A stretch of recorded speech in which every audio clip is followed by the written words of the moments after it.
Labą dieną, mano vardas Vilma ir šiandien noriu pakalbėti apie keliones.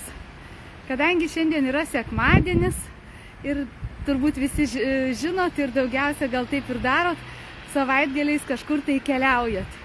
Aš šiandien esu Rygoje pas kaimynus latvius ir visi turbūt puikiai žinot, kokia graži yra Rygos architektūra. Koks gražus senamiestis, va, atsigręšiu man už nugaros, va, matosi visa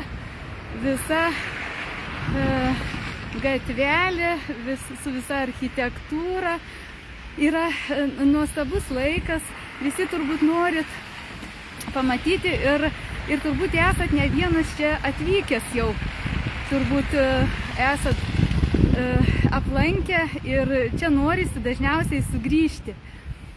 Ryga yra labai gražus miestas ir tikrai savaitgaliais mes stengiamės kažkur tai nuvažiuoti, pakeliauti, pamatyti.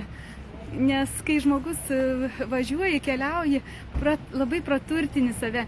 Ir tada, kai šitai pailsi savaitgalį, tada gali pirmadienį kibti į darbus ir pradėti puikią, energingai pradėti savaitę. Ir turbūt visi grįžtam iš kaimyninės šalies ar iš kažkur tai norim parvežti lauktuvių. Tai turbūt iš Rygos visi lauktuvės veža Rygos balzamą arba karvučių. Tai va tą mes žadom irgi tuoj padaryti. Užsuksim į prekybos centrą ir paieškosim lauktuvių. Tad visiems gero savaitgalio, keliaukit, kuo daugiau mėgaukitės gyvenimu, džiaukitės ir jums gyvenimas atrodys nuostabesnis. Ačiū visiems, kas klausėt ir gero visiems savaitgalio.